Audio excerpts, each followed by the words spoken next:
The following 20 minutes, we will talk about the Gaia-X policy rules and the technical committee. Please give a warm welcome to, from Dortmund, Mr. Professor Boris Otto from the Fraunhofer Institute and interim CTO of Gaia-X AISBL. And bonjour from Paris, Mr. Alban Schmutz from OHV Cloud and interim deputy CTO of Gaia-X AISBL. I hand over to you. Thank you very much, and good afternoon, everyone. So, just to correct a bit, it's OVH Cloud, but I'm happy to welcome all of you for the next 20 minutes together with my friend Boris. So, what we're gonna discuss in the next 20 minutes is something very important in the organization of Gaia-X, is the setup of the two main committees of the organization. The first one being the technical committee, I would say to discuss and to develop all the technical stuff within Gaia-X, and the second one being the policy rules committee, and I will start to explain you how this works in the overall architecture of Gaia-X. So if you see now the overall architecture of Gaia-X on the slides, I think Boris you can share it. You see that the board of directors is something very important. Board of directors is elected by the General Assembly and appoints the members of these two committees, the members of the technical committee and the members of the policy rules committee. And let me start to explain you how the policy rules committee is working and what is the job of this policy rules committee. So since yesterday morning, you have understood that Gaia-X is really aiming to serve European values based on transparency, based on openness, based on security, based on data protection, based on reversibility and portability of data. So this is something very important. And the question is, how are we going to implement that on the field within Gaia-X? And one of the tasks of this of the policy rules basically is to define a set of policies which all members of Gaia-X will support while joining, but also while developing services that will be referenced in the Gaia-X framework to fulfill a set of rules that are representing these values. And so we defined within the organization two sets of rules. One for data and software, another set of rules for infrastructure. Both have been published in their first version, the 4th of June of this year, to set the rules regarding data protection, cybersecurity, reversibility, and porting of data, and transparency that we are expecting the members to follow. So this is very important since it's the part of the value that is coming out from Gaia-X. And I will now hand over to Boris to explain you what's the role of the technical committee in our organization. Thank you very much, Alban. So first, let me check if I really have unmuted myself. That seems to be the case, because today earlier in the morning, I realized once more that men are, of course, not capable of multitasking. So following a presentation and unmuting yourself was too much, obviously. So, but now I'm coming back to the point that Alban also made. I would like to take the opportunity, and in addition to what Gerd and Olivier very nicely explained, elaborate a little bit more on the technical committee, which, as Alban also said, takes care of all the technical developments that we are necessary to jointly undertake in the next months. As also Alban said, it's appointed by the board of directors and it's chaired by the CTO. On an interim basis, I have the honor, I'd like to stress that once more, it's really an honor for me to chair the technical committee, and also I would like to point out a little bit more on the notion of interim. As you've heard by Olivier and Gerd, the association is now set up, let's say, and still is awaiting its full legal personality, because we are waiting for the royal decree of the Belgian king, of course. And in that sense, we are in an interim phase. And this interim phase will continue until we have, let's say, the first regular General Assembly, which we plan later on in the middle of 2021, which is something that Fabian will later outline to you. But until then, we are in this interim phase. And in this interim phase, as mentioned, we already set up the technical committee, and I'm, as an interim CTO, have the honor to chair this. It is important to understand, and that was stressed many times in the previous presentations and talks, that the beauty and also the opportunity that comes along with Gaia is the fact that we bring together many stakeholder groups. And that is also why the technical committee basically takes care of, well, getting the input from these various stakeholder groups. On the first-hand side, we have the users, and you can see this below this blue box, which says technical committee. There is, let's say, representation of the users guaranteed, because in the end, and that was stressed in the morning, the users are the ones we do the things for, right? I mean, in the end, it's for the digital sovereignty and also for, let's say, the fundament for innovation for the users. The other thing, though, is that we also, of course, need to be able to make sure that the overall Gaia-X architecture is also, let's say, not inventing something which is technically not feasible to be implemented, right? In contrast, we want to make sure that the provider's perspective is adequately considered. And therefore, we have foreseen in the interim technical committee, but also then in the regular operations, the voice of the providers intensively been articulated in the technical committee. Then also, I'd like to refer to another point that I'd made earlier on in the summit. With Gaia, we do not want to reinvent the wheel. So we do not want to sit down and start designing the next release of the architecture on a blank sheet of paper, but we want to make use of existing investments and standards that are out there. I have mentioned earlier on that in particular the International Data Spaces Association has long years of experiences with dealing with data sovereignty and also responding to the question how to build up data spaces. And of course, this contribution, as well as the contributions, for example, from CISP, will be leveraged in this regard. Furthermore, it is crystal clear, and I've said that also yesterday, I believe, that we do not want to develop an architecture which is nicely written on and nicely formatted as a PDF document. But of course, we want to make sure that in particular, the federation services, which form the core of the Gaia infrastructure, will be implemented, first of all specified, but then implemented as an open source, in an open source way.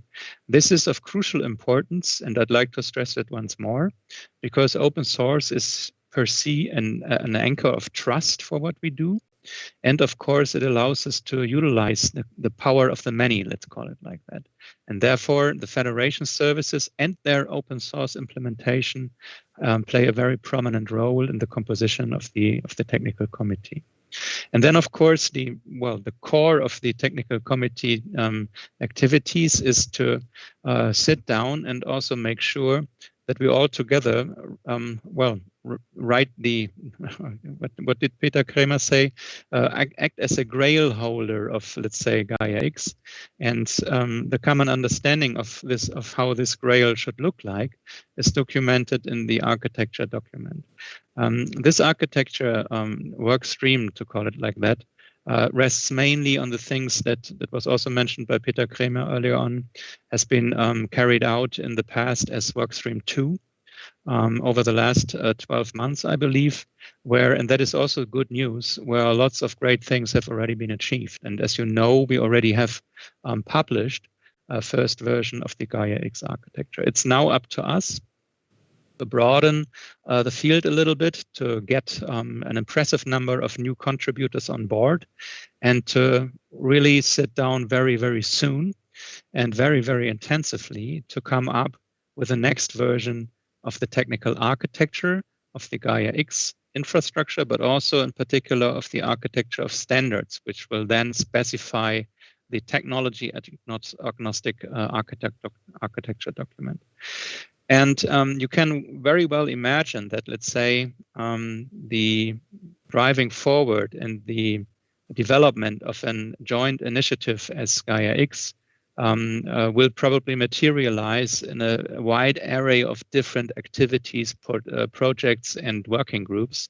And therefore, we also thought it might be a good idea to introduce a portfolio management which makes sure that driven by the ultimate goals of Gaia-X allows us to prioritize the different activities that we have at hand and put them into a roadmap, which, as I have mentioned earlier, will be presented in the first version by Fabian later on. So perhaps a couple of side remarks with that regard. So what we are doing right now is basically migrating the activities that have been ongoing over the last months in the so-called work stream into the structure of the association as it was presented by Olivier and Gerd. Let me also make a personal note there.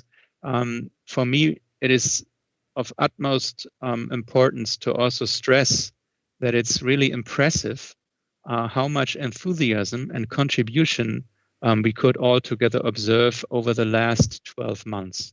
So it was just great to see how the idea of cloud and data sovereignty for Europe spurred many, many people and organizations to contribute and to work together.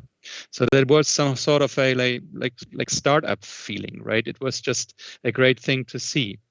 However, as always with these kind of things, we should try to find the right balance of keeping the startup initiative and enthusiasm, but on the other hand, accompany it with, let's say, well, processes that allow us to, in a planned manner, reach our goals. Should not say, of course, that startups are not planned. Please don't misunderstand me. But what we also felt over the last months is that we need structure and processes to be able to deliver and to live up to our promise. And this is of particular importance when we grow, as we've seen over the last 2 days in terms of numbers and also geographical outreach. Let's look into what the major deliverables and the purposes of these committees are. Much has been said already, so I don't want to basically consume too much of our time. So the technical committee mainly is responsible for the technical architecture document, which will basically agnostic of individual technologies, but basically driven by the policy rules that Alban will later on explain a little bit more in detail, will specify how the Gaia-X architecture looks like. And then, of course, this needs to be translated in concrete, a set of, let's say, standards, as we refer to it as an architecture of standards. And of course, that needs then to be translated in an open source repository, open source software portfolio, as I also mentioned. Before I hand over to Alban, let me also add one personal note. I think the overall idea to start with the European values and look for policy rules which basically material in which these values are materializing, and then taking from this policy the next step to translate that into the capabilities of a software infrastructure, and then making even the next step and pointing to individual specifications and technologies is just a great thing. And that is something which is really a very, very promising approach in my point of view.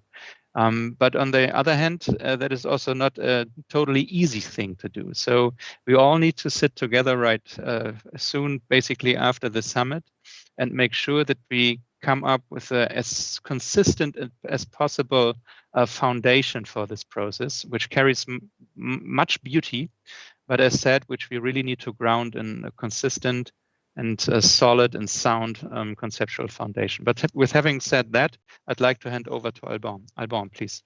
Thanks, Boris. So to come back to the policy rules, one thing to make things very clear to everyone is that the policy rules are derivating from the values and will drill down inside, I would say, all the technical architecture we have to build regarding that. That said, and for those who have not followed that work, policy rules is not about creating something, I would say, out of the sand, but it's really rather to rely on existing framework where they are existing to be able to rely on it. So just to give a few examples there, if we speak about portability and of data, so the point is to work and to refer to something that has been already existing, the SWIPO code of conduct facilitated by the European Commission to fulfill the free flow of non-personal data regulation regarding porting of data, for example. Regarding cybersecurity, we will rely on the forthcoming ENISA framework that is expected through the Cybersecurity Act to define what are the cybersecurity scheme in Europe. So we will be back to back on such topic. Regarding data protection, that's the same story.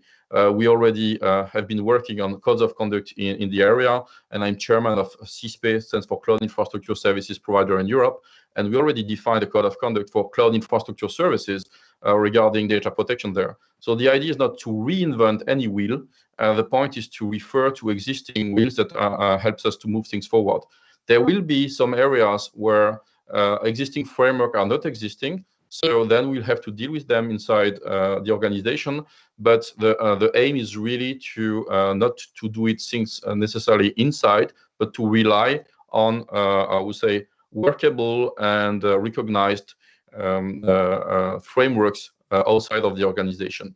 That said, to discuss, I would say, process and deliverables, I think is something very important. So to build the policy rules, what we're doing. So regarding both, we come to that. So there are two things, data and software and infrastructure, since both of the topics are really different. It's not the same players and not the same markets, basically. So we have been building this since the 4th of February. And there was a community effort. So lots of people around Gaia-X within the existing working streams at that time were, I would say, part of sending inputs to build those rules. And the first version was published last June, sorry. And we are currently ongoing on an updating of this process. So we have launched during the summer a fully transparent update process inside I would say, the existing working groups of Gaia-X at that time. Feedbacks have been received by the beginning of October, and now they will be processed, and a new version of the policy rules will be available I would say, by the end of the first quarter of next year, and this will be presented by Fabian in a couple of minutes, I guess. So so the thing is here, we are building things in an open process internally through a policy rules a committee that is named, appointed by the board of directors to, I would say, prepare the decision of the board of directors. In the end, that's the board of directors who takes the decision of updating the policy rules. So to prepare the decision there, and this is how we have been working and how we are going to work in the next months. And in terms of, I would say, updating, so policy rule is something quite stable normally over time. So this is based on principles and on existing frameworks that are recognized. At the beginning of Gaia-X, in the phase where we are in now, I think things will be updated more regularly. I think 2 or 3 times a year, perhaps, and not more. But over time, it's probably more stable. So here we are in a learning phase to make it better. And I think the next version will be even better than the previous one that I think was already quite interesting for everyone. So I wanted to, before to leave the stage, I want really to thank you very much for joining the Gaia-X Summit the past 2 days. You have still a bit of time with us in the next hour, but I really want to thank you, all of them. And I think this was a great moment to have you with us. Thank you very much. Thank you very much to Boris and Alban.